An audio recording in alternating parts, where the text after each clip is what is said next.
एतद्वैतद् कठोपनिषद के अध्याय दूसरा के दूसरे बल्ली के 8वां मंत्र है। कल ये विचार हुआ था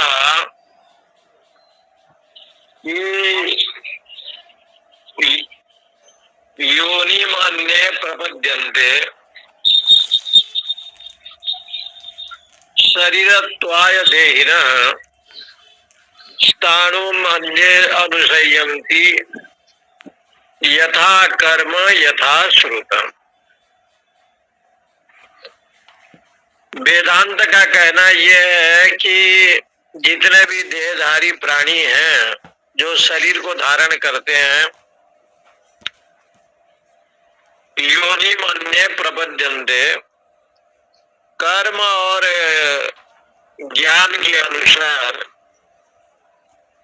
विभिन्न योनि को प्राप्त करते हैं।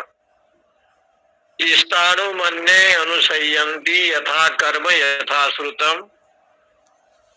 जैसा कर्म किया जाए या कर्म को देखा जाए तद अनुसार योनि प्राप्त होता है, शरीर की प्राप्ति होती है। यथा कर्म यथा श्रुतम् यथा प्रज्ञम भी संभवाः इति श्रुति अंतरा। जैसे आपके कर्म होगा, इसलिए गीता जी में भगवान ने अंत काले च मामेव स्मरण मुक्त्वा कलेवरम यह प्रयाति तयं देह स याति परमाम गतिम। अंत काल में जैसे वो चिंतन करता है, चिंतन भी बुद्धि के अनुसार करता है, और वो भी उसका जो कर्म होता है सात्विक कर्म, और वो सत्व कर्म वाला होगा तो सत्वात् संजायते ज्ञानम रजसो लोभ एव च प्रमाद मोह भवति तमसो अज्ञानमेव च। इसलिए वेदांत का कहना यही है कि अंत काले च मामेव स्मरण मुक्त्वा, व्यक्ति का जब अंत काल होता है तो मेरा स्मरण करे। कुछ विद्वानों का ये मत है कि अंतकाल का समय कब आवे, तो एक विधान बताया है। स्मृति का अभाव यदि होने लगे, स्मरण चला जाए और स्मरण को खो बैठा है, बहुत मन में चिंतन करने पर स्मरण बनता है, तो कहते हैं यदि बाल परिपक्व हो जाए अथवा दंत बल्लिया झड़ जावे अथवा अंग गलित हो जाए, पलितम मुंडम दशन विहीनम जातम तुंडम करधृत कंपित शोभित दंडम, ये लक्षण यदि आया तो कभी भी अंतकाल होने की संभावना है। लेकिन अंतकाल का वहां शंकराचार्य भगवान ने यही कहा कि जिस समय मृत्यु काल होता है, मृत्यु काल कब होता है, जब प्रारब्ध का समाप्ति माने प्रारब्ध का नाश। इसलिए अंतकाल कब होगा ये सामान्य जीवन में ज्ञान नहीं होता। अंतकाल की अभिव्यक्ति कभी कभी योगियों को होता है, जो बड़े बड़े योगी होते हैं, ज्ञानी जन होते हैं। इसलिए उन्होंने कहा कि अंतकाल की अभिव्यक्ति उसको होता है कि मृत्यु की घड़ी आने वाला है। जैसे कथा है कि मातंग ऋषि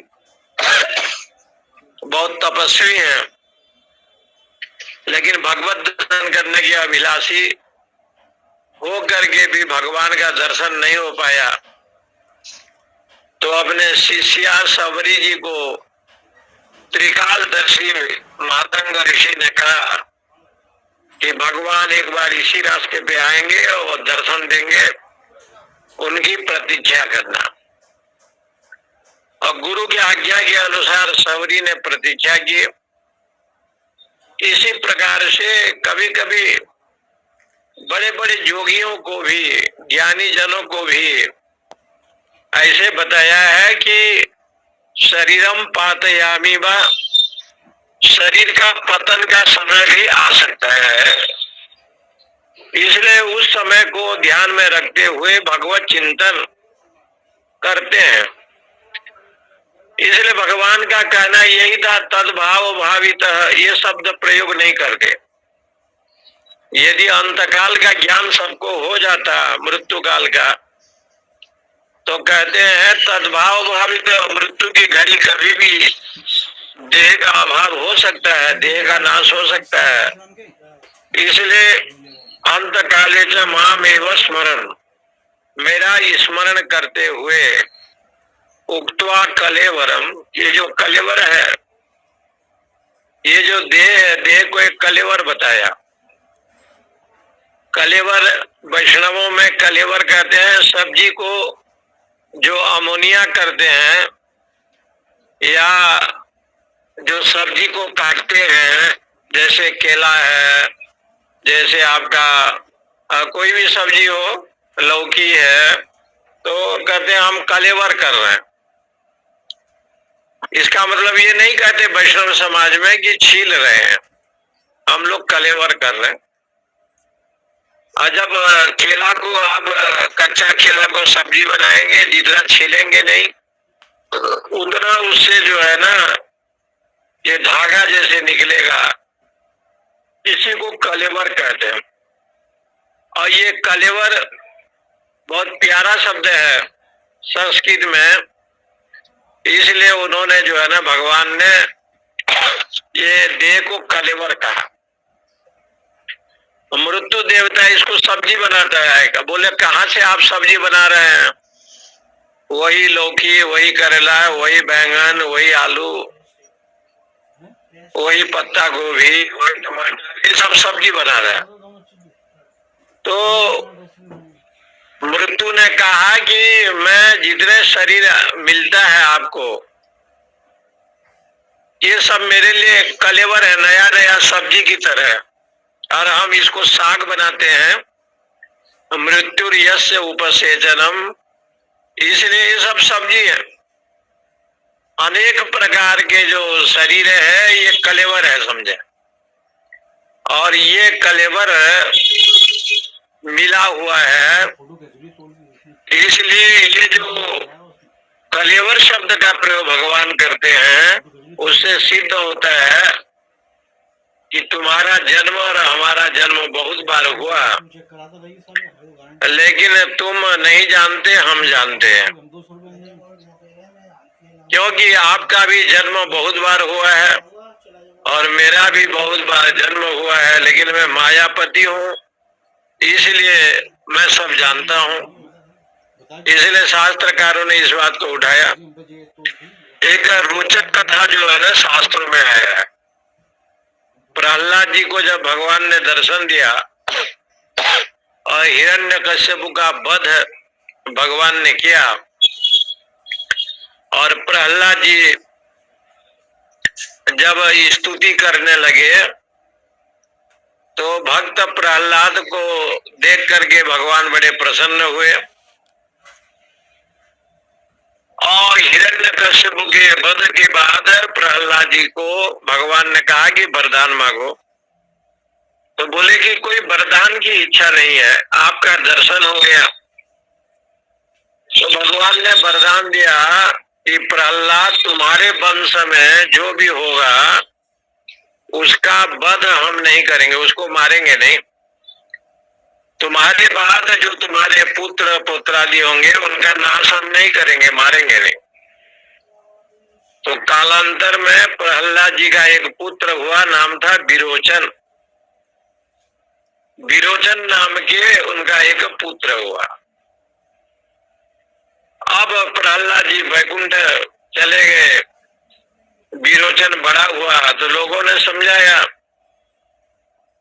कि तुम्हारे वंश को, हिरण्यकश्यप को मारने वाला ये भगवान विष्णु, प्रहलाद जी तो उनके भक्त बन गए, उसको तुम मारो। विरोचन ने कहा ये तो असंभव है, हम कैसे उनका संहार करें। तो कहते हैं उनको आप ढूंढो। बोले क्यों? उन्होंने वरदान दिया है कि प्रहलाद के वंशज को नहीं मारेंगे। इसके मतलब ये हो गया कि तुम अवध्य हो, तुम्हारा वध नहीं होगा। विरोचन ने कहा कि बहुत अच्छी बात है। भगवान को मारने के लिए उसने सर्वत्र परिभ्रमण किया, स्वर्ग लोक में गया, अन्य लोगों में गया, लेकिन भगवान जाते रहे इधर उधर और विरोचन उनको दौड़ाते रहा। अंतिम में भगवान ने सोचा कि जावे तो कहाँ जावे, तो देखा कि विरोचन के आत्मा में ही प्रवेश करो, हृदय में। तो भगवान विष्णु जो है ना, विरोचन के आत्मा में प्रवेश किया। विरोचन सभी जगह गया, लेकिन भगवान का दर्शन नहीं कर पाया, देख नहीं पाया। और उनके शरीर में, देहाकाश में परमात्मा विराजमान है, हृदय पुंडरीक में। इस विषय को वो भूल गया, विस्मरण हो गया। उन्होंने सोचा कि भगवान जो विष्णु है उनका मृत्यु हो गई। उसके बाद ये विरोचन का पुत्र जो बलि हुआ, ये ज्ञान बलि को भी था कि हमारे वंश में जो भी होगा भगवान मारेंगे नहीं, क्योंकि उन्होंने वरदान दिया है प्रहलाद जी को। इसलिए प्रहलाद जी को जो वरदान दिया था वो बलि को भी भगवान मार नहीं पाए, इसलिए मार नहीं पाए कि उन्होंने वरदान दी है। और बलि का कैसे पतन होगा या बलि का कैसे मोक्ष होगा, इसका उपाय तो भगवान जानते थे। इसलिए वामन अवतार लेकर के बलि को मोक्ष ज्ञान का प्राप्ति कराया। लेकिन उसके वंश में जितने लोग हुए ना, किसी को भगवान ने स्वयं जाकर मारा नहीं। आप देख लीजिए, प्रहलाद के पुत्र विरोचन का पुत्र हुआ बलि, बलि का पुत्र हुआ बाणासुर। बाणासुर को भी भगवान ने युद्ध तो किया, लेकिन बाणासुर को भी नहीं मारा। क्यों? विष्णु भगवान ने वरदान दिया था कि तुम्हारे वंशज का वध नहीं करेंगे। और जब यही विरोचन कालांतर में उस आत्म तत्व की प्राप्ति करने के लिए जब देवलोक में गया और इंद्र को लेकर के जब पहुंचा, तो उसने आत्मा क्या है, ब्रह्म क्या है, इसको जानने के लिए जब ब्रह्मा जी से पूछा गया, तो ब्रह्मा जी ने इस बात को सिद्ध किया कि दर्पण में देखो। और दर्पण में देखा, जो प्रतिबिंब दिखाई दिया स आत्मा, वही आत्मा है। ये असुर था, इसलिए मान लिया। उनके मन में आया कि वास्तविक में ये जो दिखाई दे रहा है यही आत्मा है। लेकिन उस समय इंद्र अनुभवी थे, उन्होंने कई हजार वर्ष तक गौ सेवा और ब्रह्मचर्य व्रत का पालन किया, जिसके चलते उनका मन निर्विषय हो गया। तब भगवान ब्रह्मा जी ने इंद्र को ब्रह्म विद्या, आत्मज्ञान का उपदेश दिया। इससे सिद्ध होता है कि जो विरोचन का जो सिद्धांत है, जहाँ चार्वाक दर्शन मानता है, यावत् जीवम सुखम जीवेत ऋणम कृत्वा घृतम पीवेत भस्मी भूतस्य देहस्य पुनरागमन कुत। ये सिद्धांत को जो है, जो शरीर को ही सत्य मानते हैं, देह को ही आत्मा मानते हैं, उसको इस मंत्र के द्वारा खंडन किया गया है। योनिम अन्य प्रपद्यन्ते यथा कर्म यथा श्रुत।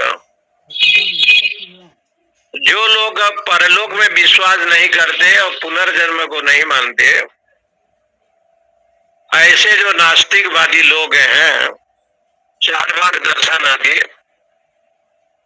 उसके लिए ये उपनिषद का मंत्र है, यथा कर्म यथा श्रुतम। जैसे आप कर्म करते हैं वैसे शरीर मिलता है। बोले देखा गया है क्या? बोले नहीं नहीं, यथा श्रुतम, ऐसे हमने सुना है। यथा श्रुतम मैंने इस प्रकार से सुना है। कहाँ सुना है? बोले गुरु और ग्रंथों से श्रवण किया है, महापुरुष के मुखारविंद से और वेद शास्त्र स्मृति से ये श्रवण किया।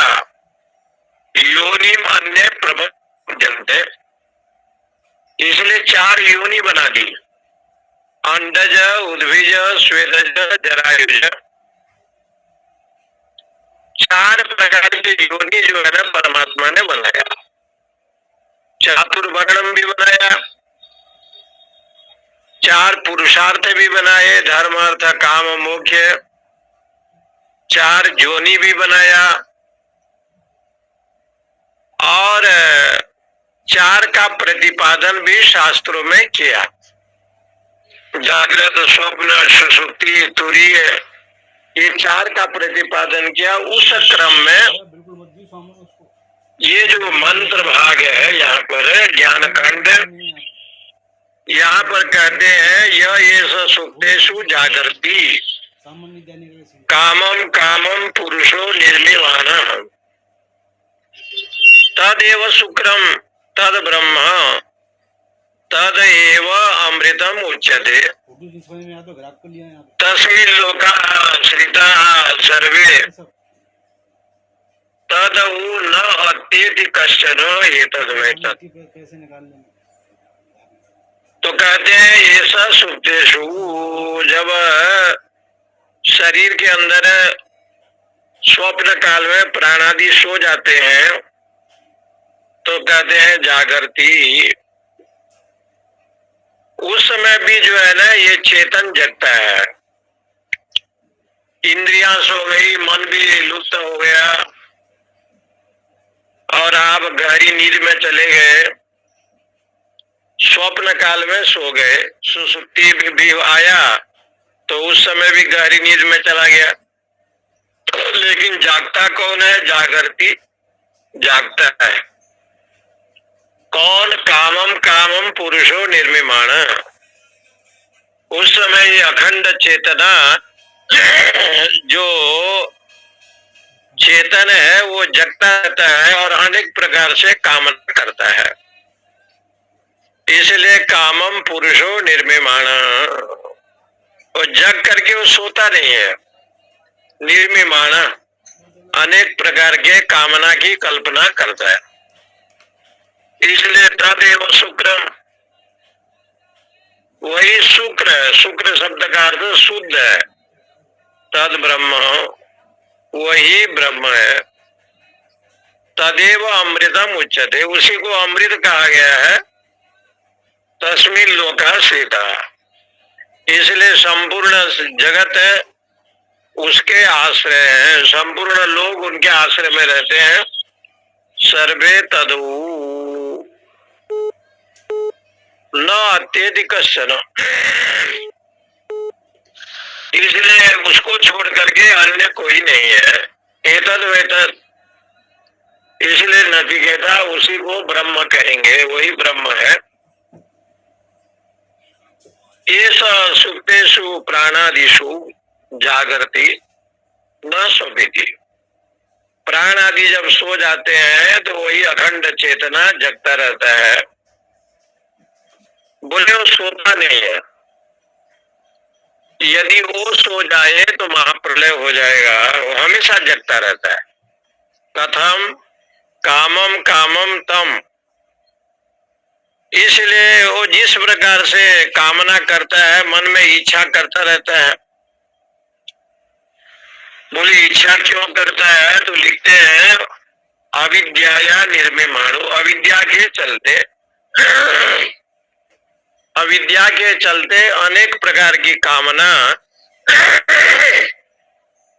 अविद्या के योग से जो है ना वो करता है। और नाना प्रकार के कामना तब तक रहता है जब तक अविद्या है, अज्ञान है, देहाध्यास है। इसलिए निर्मिमाण निष्पादयन, वो अनेक प्रकार से कामना करता हुआ जागृति पुरुष हो, जगता हुआ ये संसार में रहता है। इसका मतलब हो गया कि जो अखंड चेतना ब्रह्म तत्व है, वो पहले से बताया कि इंद्रियों का विषय नहीं है।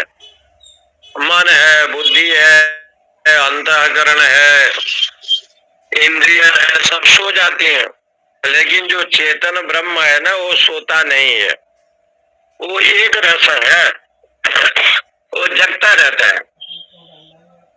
वो जागने का काम उन्हीं का है।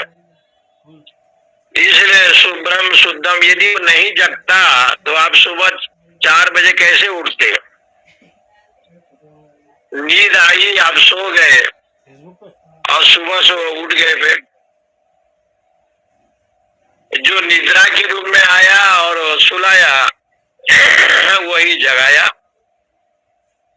जिसने जन्म दिया, शरीर का जन्म उस परमात्मा के अनुग्रह से हुआ, और मृत्यु भी वही कराता है। यदि वो माँ के गर्भ में बालक के रूप में, शिशु के रूप में वो कृपा बरसाता है, तो मृत्यु का भी विषय वही बनेगा, जन्म आदि का विषय भी वही बनेगा। बोले जन्म से लेकर के मृत्यु तक यदि परमात्मा करता है तो कर्ता भोक्ता का विषय कौन बनेगा? बोले वही बनेगा। अविद्या को लेकर के ये सब बनते हैं।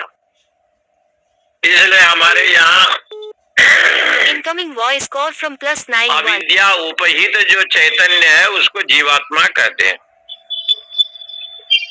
पंचदशी के प्रकरण में, तृतीय दीप प्रकरण में लिखा है कि अविद्या उपहित जो चैतन्य है वो जीव है,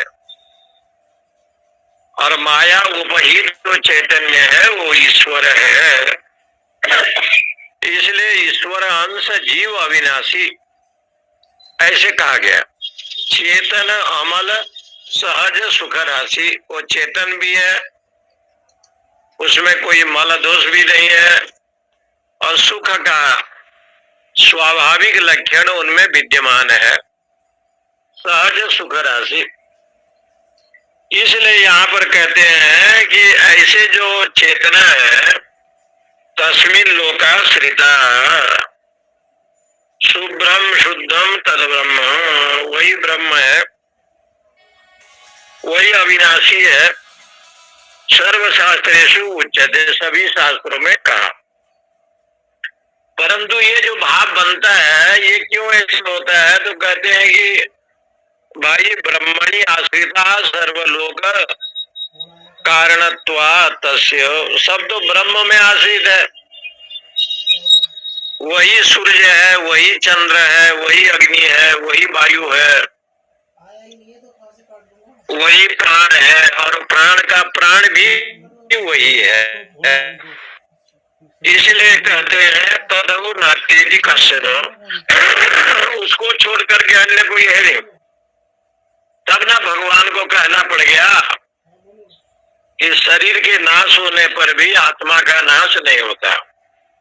न हन्यते हन्य माने शरीर, शरीर का नाश होने पर भी ये आत्मा का नाश नहीं होता। न जायते म्रियते वा कदा चिन्नाय भूत्वा भविता वा न भूयः अजो नित्यम शाश्वतोयम पुराणे न हन्यते हन्य माने शरीर। इसलिए ब्रह्म विद्या को पढ़ने के लिए असुर लोग भी गए और देवता लोग भी गए। देवता के तरफ से इंद्र गए और असुरों की तरफ से जो बैलोचन गए। ब्रह्मा जी के गुरुकुल में दोनों ने सेवा की। कई महीने की सेवा के बाद बैलोचन ने कहा कि आत्मा ब्रह्म का उपदेश करे। ये असुर है। असुसु इंद्रियेषु रमन्ते ते असुरा। जो इंद्रियों और विषय को महत्व देता है उसको कहते हैं असुर। असुर का मतलब यही है। असुसु इंद्रियेषु विषयेषु रमन्ते ते असुरा। इंद्री के विषय को और विषय भोग में जो रमण करने की इच्छा करता है उसको कहते हैं असुर। लेकिन यहाँ जो इंद्र गया है वो क्या है? परम ऐश्वर्यवान अपि इंद्र, ऐसे कहा। जो परम ऐश्वर्यवान है, संपूर्ण ऐश्वर्य के जो मालिक है, इसलिए वो इंद्र है। इंद्र शब्द का अर्थ होता है परम ऐश्वर्यवान। वो धन धान्य विभूति स्वर्ग सुख ऐश्वर्य आदि से युक्त है, इसलिए इंद्र है। तो कहा कि वो इंद्र क्या है? तो उपनिषद में कहा इंद्रो पूर्व रूप यते। ये जो सच्चिदानंद भगवान है, ब्रह्म है, यही इंद्र है। ये संपूर्ण ऐश्वर्य से युक्त है।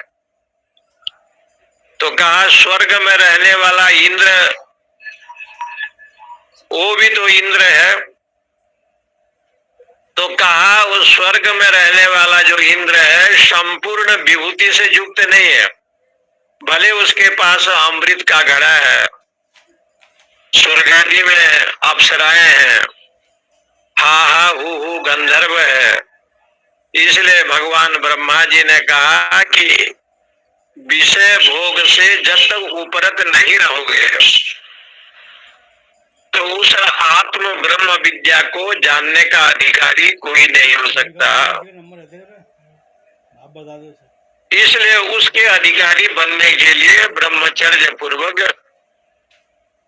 गुरुकुल में निवास करना पड़ेगा। और यही इंद्र गुरु अनेक हजार वर्षों तक। तो धीरे धीरे जब उसके जीवन में विवेक बुद्धि का उदय हुआ, वैराग्य का उदय हुआ, तो संसार के जो भोग है उसको नश्वर समझा। तब वो सच्चिदानंद आनंद कंद परमात्मा का दर्शन उसके जीवन में हुआ। उसको ज्ञान हुआ कि ब्रह्म विद्या क्या है।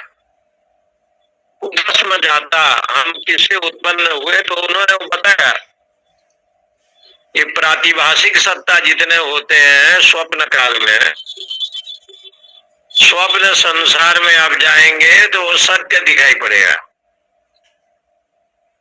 लेकिन जागृत अवस्था में जब जाएंगे तो मिथ्या दिखाई पड़ेगा। क्योंकि स्वप्न काल का जो सत्ता है वो भी पारमार्थिक सत्ता है। तब कहा ये स्वप्न होता कहाँ है?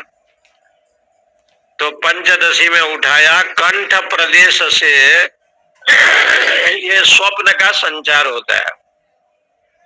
इंगला, पिंगला, सुषुम्ना, ये तीन नाड़ियां हैं। सुषुम्ना नाड़ियां जब कंठ में जाता है और कंठ से ऊपर मस्तक पर जब जाता है तो कंठ प्रदेश में ये स्वप्न संसार का जो प्रतीति होती है ना, यहाँ से वो प्रतीति होने लगता है। इसलिए सुप्त काल में, शयन काल में उसको स्वप्न दिखाई देते हैं। स्वप्न दो प्रकार का होता है, एक तो प्रत्यक्ष भी होता है, एक अनुमान भी होता है। इसलिए इनको कहते हैं हेत्वाभास। चिदाभास जीवात्मा को जो स्वप्न होता है ये हेत्वाभास है। हेतुबद आभासन्ते इति हेत्वाभास है, ये हेत्वाभास है। वहां कोई हेतु नहीं है, बालू में पानी नहीं है, लेकिन बालू में पानी दिखाई दे रहा है। कोई हेतु का विषय नहीं है, कारण का विषय नहीं है, केवल आभास हो रहा है। जैसे बालू में जल नहीं है, मृग तृष्णा के समान है, ऐसे स्वप्न जो है जागने पर मिथ्या है। स्वप्न काल में है तो सत्य है, और स्वप्न से जब जगेंगे तो मिथ्या है। तब इन लोगों ने कहा कि स्वप्न काल यदि मिथ्या है तो ये स्वप्न क्या है? तो कहा स्वप्न ये है, संसार स्वप्न तुल्यो ही राग द्वेषादि संकुल। ये श्लोक आता है आत्मबोध में, तत्वबोध का श्लोक है। तत्वबोध प्रकरण में संसारो स्वप्न तुल्यो ही राग द्वेषादि संकुल प्रबोधे सती असद भवे। राग द्वेष से युक्त है इसलिए संसार है, संसार में सोया है इसलिए स्वप्न है।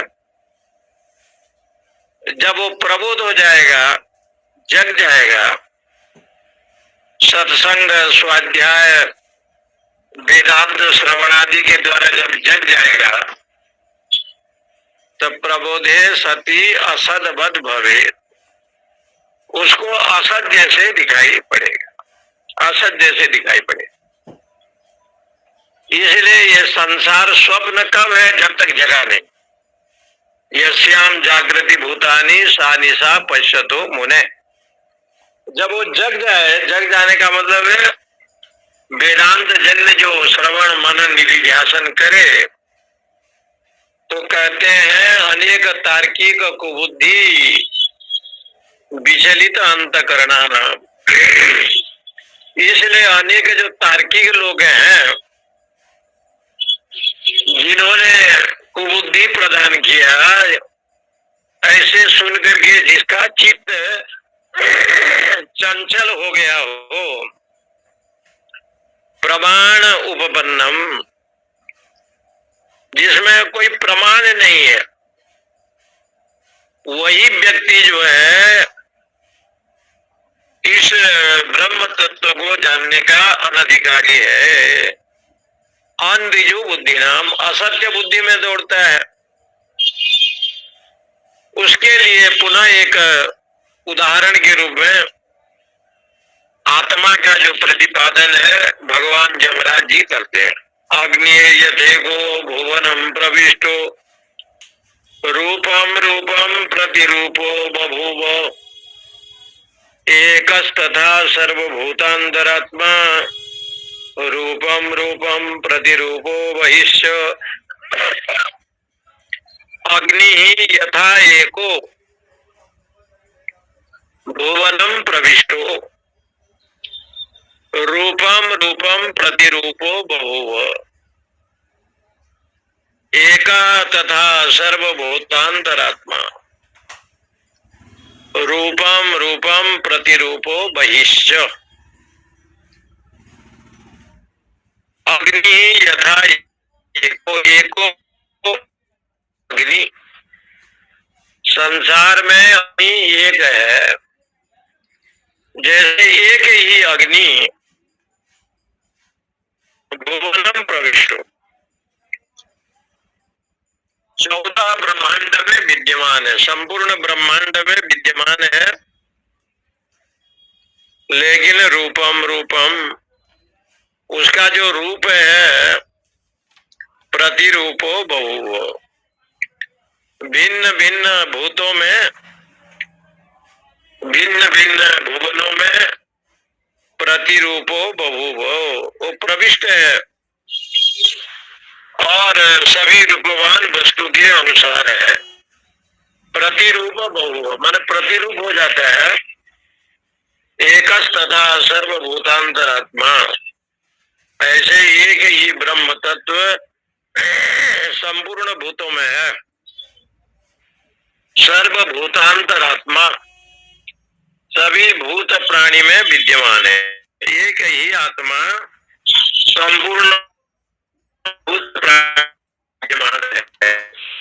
रूपम रूपो प्रतिरूपो भविष्य, और आपके अंतरात्मा में जैसे आभास होता है उसी के अनुसार जो है वो ब्रह्म का होता है। रूपम वो जैसे अंतःकरण होता है उस ब्रह्म को उसी रूप में देखता है। जैसे संपूर्ण भुवन में अग्नि तो है, लेकिन कहीं वैश्वानर अग्नि है, कहीं बड़वानल अग्नि है, कहीं दावानल अग्नि है, कहीं यज्ञ में अग्नि है, कहीं माचिस में अग्नि है। अग्नि तो है, लेकिन अग्नि जब भी प्रज्वलित होते हैं ताम अग्नि वर्णाम, वो जो अग्नि का जो वर्ण है ना हमेशा लाल जैसे होता है। ताम अग्नि वर्णाम, अग्नि क्या करते हैं तो कहा अग्नि का अर्थ है अग्रे नयति इति अग्नि, जो आगे ले जाए। तो ये कहते हैं अग्नि क्या है, एक प्रकाशात्मा। भवंती अस्मिन भूतानि, संपूर्ण प्राणियों में है, मनुष्य में है, स्त्री में है, पशु पक्षी में है, 84 लाख जितने भी जोनियां हैं अग्नि सभी में है। और ऐसे जो अग्नि तत्व है, जैसे अग्नि सभी भुवनों में है, प्रविष्ट है। माचिस में है लेकिन माचिस को जलाता नहीं, लकड़ी में है लकड़ी को जलाता नहीं, गर्भ में है पेट के अंदर लेकिन पेट को जलाता नहीं। इसलिए ये सभी भुवन में तो है। भुवनम अयम लोक 14 ब्रह्मांड में विराजमान है। काष्ठ आदि में भी है। रूपम रूपम, इसलिए कहते हैं प्रत्येक जगह पर है। दाहकता शक्ति तो सभी के पास है, लेकिन अग्नि होने पर भी अग्नि किसी को जलाती नहीं है। इस अर्थ को लेकर के अग्नि को भी जड़ कह दिया गया। अभेदम प्रतिरूपवादान दाह्य भेदेन बहुविधो बहुवो, लेकिन दाहकता शक्ति उसमें है। इसलिए कहते हैं एक एव तथा सर्वभूतांतरात्मा। जैसे वहां अग्नि है, अरणि मंथन करते हैं तो अग्नि प्रकट होकर के यज्ञाग्नि बन जाता है,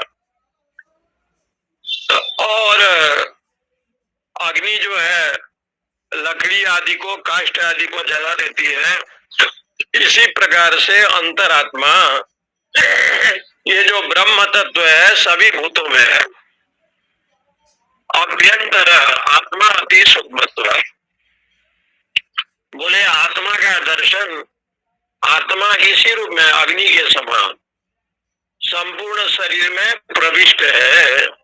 सर्वदेहम प्रति प्रविष्टत्वात् प्रतिरूपो बहुव, जैसे वो है माचिस में है तो वैसे अग्नि है, अरणी में है तो वैसे अग्नि है, लकड़ी में है तो तद अनुसार है,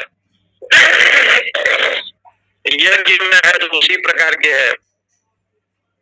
तो कहते हैं इस प्रकार से अग्नि कैसे है, बोले आकाश के समान व्यापक, और कैसे है अविकृतेनो, विकारी वाला नहीं है। अग्नि में कोई विकार नहीं है, अविकारी है। इसलिए वो भीतर भी है बाहर भी है। जब आप घर्षण करते हैं मंथन करते हैं तो अग्नि को प्रकट होना पड़ता है, इसलिए शास्त्रों में तो पुराणों में अग्नि को अग्नि देवता बताया है। आपके दो पत्नी हैं, एक स्वाहा है एक स्वधा है। स्वाहा जो है यज्ञ में स्वाहा के रूप में आप भोजन ग्रहण करते हैं, और पितरों को जब देते हैं तो स्वधा के रूप में देते हैं। इसलिए अग्नि को लोहित अग्नि को बताया, लोहित वर्ण वाला ताम अग्नि। इसलिए वो जो अग्नि है लोहित वर्ण वाला है, उनका एक ही रूप है लोहित वर्ण। तो जैसे अग्नि सर्वव्यापक है, इसी प्रकार से वायु का भी उदाहरण है। वायुर्यथेको भुवनम प्रविष्टो रूपम रूपम प्रतिरूपो बभूव एकस्तथा सर्वभूतांतरात्मा रूपम रूपम प्रतिरूपो बहिष्यो। वायु यथा एको भुवनम प्रविष्टो, वायु एक है, यथा एको वायु, एक ही वायु है। कहाँ पर है? भुवनम प्रविष्ट भवन्ति प्राणिना अस्मिन इति भुवनम। भुवन का लक्षण है भवन्ति प्राणिनाम, जिसमें प्राणी वर्ग होते हैं उसको कहते हैं भुवन। प्रविष्ट वो सभी भुवन में आप रहते हैं, 14 ब्रह्मांड में आप विराजमान है।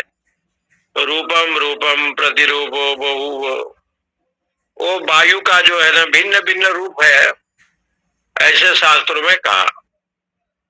एकस तथा सर्वभूतांतरात्मा, उसी प्रकार से एक ही परमात्मा है, सभी भूत प्राणी में है। रूपम रूपम, वही अंतरात्मा है प्रत्येक रूप में। प्रतिरूपो बहिष्यो, वो आपके प्रत्येक रूप में जो है ना वो विराजमान है। प्रत्येक रूप में रूपम रूपम, संपूर्ण जगत में वो विराजमान है। इसलिए परमात्मा सर्वव्यापक है। सर्वव्यापक रूप में आत्मा का वर्णन भगवान धर्मराज नचिकेता को कह रहे हैं। वायु यथा एको भुवनम प्रविष्टो, बाती इति वायु, जो चलता रहे उसको कहते हैं वायु। वायु एक देवता है, वायु देवता के रूप में सर्वत्र है, क्योंकि आप चलते रहते हैं। भाति गच्छति इति वायु, जो सुगंधि प्रदान करे उसको भी वायु कहते हैं। इसलिए वायु को एक देवता बताया, और प्रसंग के अनुसार वायु को ब्रह्म भी बताया। वायु जैसे दिखाई नहीं पड़ता, स्पर्श मात्र से ज्ञान होता है कि वायु चल रहा है। ऐसे जो आत्मा तत्व है सभी के अंतरात्मा में है। प्राणात्मना देहेषु अनिप्रविष्टो रूपम, संपूर्ण देह में ईश्वर है। रूपम प्रतिरूपो बहु, इसलिए भगवान को कहना पड़ गया कि मैं सर्वव्यापी हूँ। ईश्वर सर्वभूतानां हृदय से अर्जुना तिष्ठति, संपूर्ण में मैं विराजमान हूँ। इसलिए रूपो रूपो प्रत्येक रूप में। इसलिए हमारे यहाँ जितना भी पूजा पाठ होता है सनातन के यहाँ हिंदुओं में, सभी की प्राण प्रतिष्ठा लोग करता है। परंतु नर्मदा से आया हुआ नर्मदेश्वर महादेव और गंडकी नदी से आया शालिग्राम शिला, शालिग्राम जी की और नर्मदेश्वर की लोग प्राण प्रतिष्ठा नहीं करते। उसको विधि विधान से पूजा पाठ करके अपने घरों में या मंदिर में रखते हैं, क्योंकि शालिग्राम के रूप में भगवान विष्णु है और शंकर भगवान नर्मदेश्वर के रूप में। बोले आपकी प्रतिष्ठा नहीं होती प्राण प्रतिष्ठा, बोले मूर्ति की प्राण प्रतिष्ठा होती है। जो साक्षात विराजमान है उनका कोई प्राण प्रतिष्ठा नहीं होता। कोई भी देवता का विग्रह आप लावे तो मंदिर में यदि प्रतिष्ठित करना चाहते हैं या घरों में रखना चाहते हैं तो उनकी प्राणों की प्रतिष्ठा की जाती है। प्राण प्रतिष्ठा का मतलब है प्राणों की प्रतिष्ठा। उस मूर्ति में अभी प्राण नहीं है, तो वेद मंत्रों के द्वारा विधि विधान से उसमें मूर्ति में भगवान प्रकट हो। जैसे अयोध्या में राम जन्मभूमि बना, राम मंदिर, तो राम जी की प्राण प्रतिष्ठा की गई। उसका जो विधिवत जो 5 दिन 7 दिन लगता है, बाद में जब प्राण प्रतिष्ठा करने का समय आता है तो मूर्ति में जो है उसके कान में मंत्र बोला जाता है, और जब मंत्र पढ़ा जाता है तो मूर्ति में प्राण का जन्म होता है। प्राण रूप में चेतना आ गई और मूर्ति जो है ना केवल पत्थर नहीं रहा, शिला नहीं रहा, वो साक्षात अवतारी हो गया। जैसे राम हो गए, कृष्ण हो गए, शिव हो गए। इसलिए वैदिक परंपरा ये है कि प्राण प्रतिष्ठा करना पड़ता है, लेकिन ये दोनों देवता का नहीं करते। इसी प्रकार से यहाँ साधक के जीवन में क्या है, जब वो ब्रह्मवेत्ता हो गया, स्थिति प्रज्ञ हो जाता है, तो उसके जो आत्मा रूपी प्राण है ना उसको प्रतिष्ठा करना नहीं पड़ता। स्वयं वो ब्रह्मवेत्ता हो जाता है, ब्रह्मविद ब्रह्मेव भवति।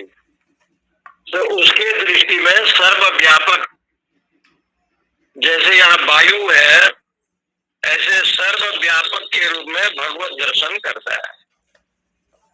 जैसे वायु का उदाहरण दिया, अग्नि का उदाहरण दिया। वायु यथा एको भुवनम प्रविष्ट, वायु तो सर्वत्र है, रूपम रूपम प्रतिरूप बहु, और प्रत्येक भूतों के अंतरात्मा में है। इसी प्रकार से एकस्य सर्वात्म तत्व संसार, लेकिन वो सर्वव्यापक ब्रह्म होने पर भी ये जो संसारी लोग हैं, संसार दुखित्वम, जब सर्वव्यापक वो परमात्मा है फिर भी संसार के दुख से दुखी हो जाएगा। मान लीजिए संसार में कोई दुख आया, प्राणी के शरीर में कोई दुख आया, तो ब्रह्म आत्मा जो भगवान है वो भी तो दुखी हो जाएगा। सर्वव्यापक है, सर्वव्यापक हो दुख का भागी वो भी तो बनेगा। ऐसा शंका किसी को न हो, इसके लिए अगला मंत्र का ये विषय, सूर्यो यथा सर्वलोकस्य चक्षुर न लिप्यते चक्षुषेवाय दोषैः, एकस्तथा सर्वभूतांतरात्मा न लिप्यते लोक दुखेन बाह्यो। सूर्यः यथा सर्वलोकस्य चक्षुः न लिप्यते चाक्षुषे ही बाह्य दोषे ही, एक तथा सर्वभूतांतरात्मा न लिप्यते लोक दुखे न बाह्य। कहते हैं सूर्य, सूर्य का अर्थ होता है सविता। ये जो सूर्य है इसको कहते हैं आदित्य। आदित्य भव आदित्य, अदिति से जन्म लिया इसलिए आपका नाम पड़ गया आदित्य। सूर्य इसलिए कहते हैं कि सबको प्रकाश देते हैं, इसलिए आपका नाम सूर्य। इसलिए सूर्य का वर्णन सूर्य मंडल भेदियो, सूर्य मंडल, चंद्रमंडल, ये सब बताया जाता है। उत्तरायण के देवता भगवान सूर्य नारायण। जब वो उत्तरायण काल में रहते हैं तो सूर्य लोक में मर करके वो प्रवेश करता है और मृत्यु को प्राप्त करता है। वो उत्तरायण काल में स्वर्ग में ही जाता है।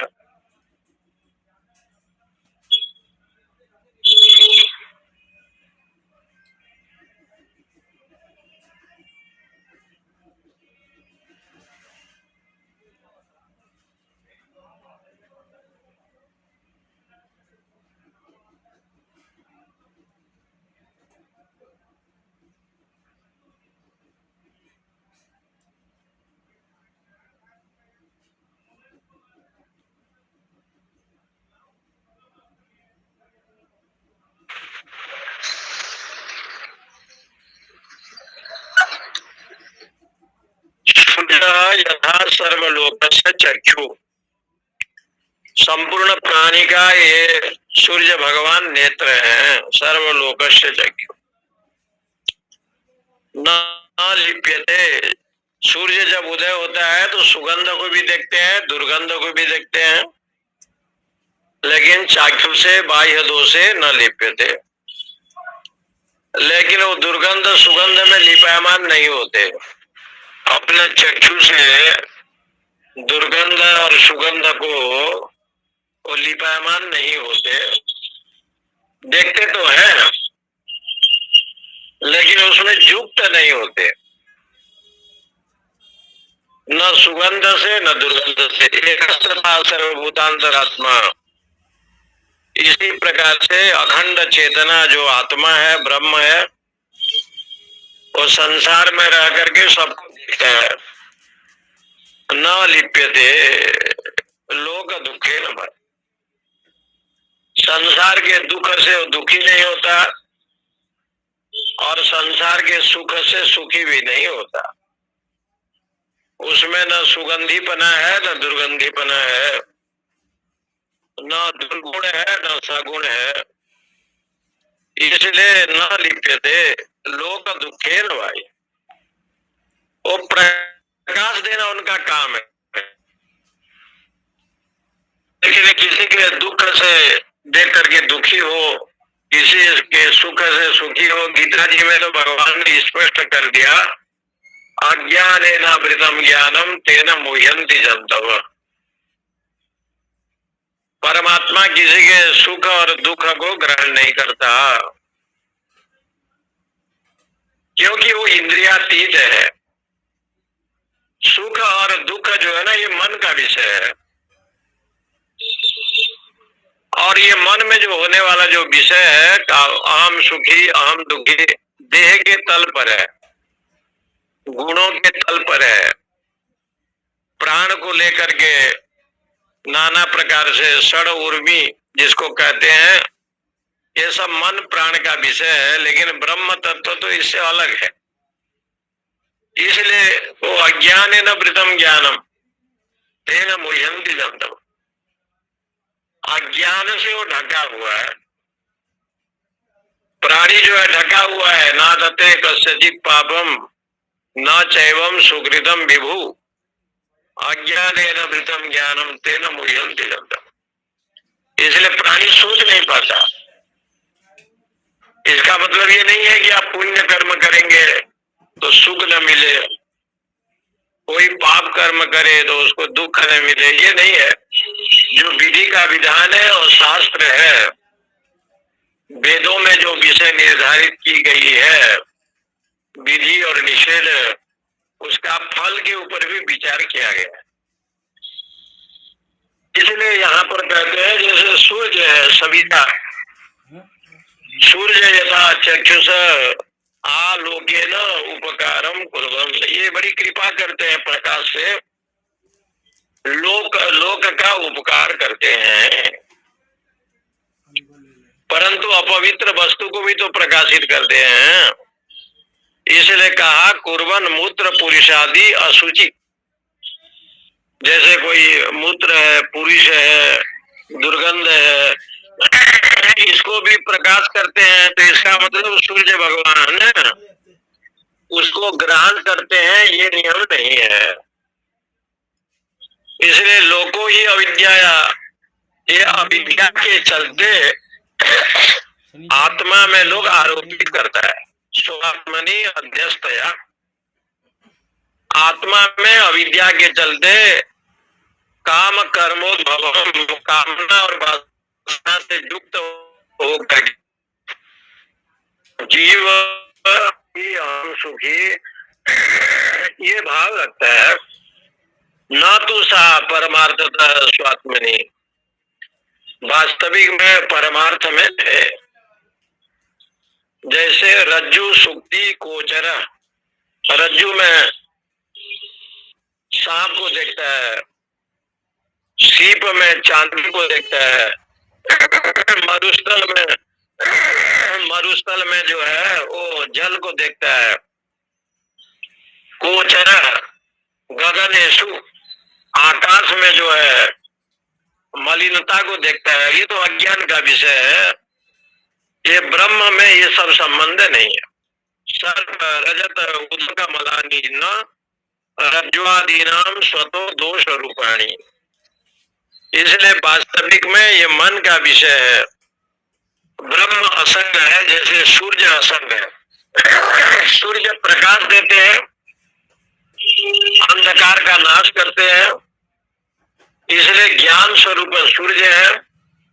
ऐसे ब्रह्म विद्या ज्ञान स्वरूप है, वो अज्ञान रूपी अंधकार को निवृत्ति करते हैं और ब्रह्म विद्या को जो है ना प्रकाश करते हैं जीव के ऊपर। इसलिए शास्त्रों में सूर्य का यहाँ उदाहरण दिया। भगवान यमराज ने इस प्रकार से नचिकेता को बंधन किया। ओम पूर्णमद पूर्णमिदं पूर्णमुदच्यते पूर्णस्य पूर्णमादाय पूर्णमेवावशिष्यते। ओम शांति शांति शांति। हरि ओम हरि ओम। जय श्री कृष्ण महाराज जी। नमो नारायण स्वामी जी। जी हरि ओम हरि ओम प्रणाम स्वामी जी। जी।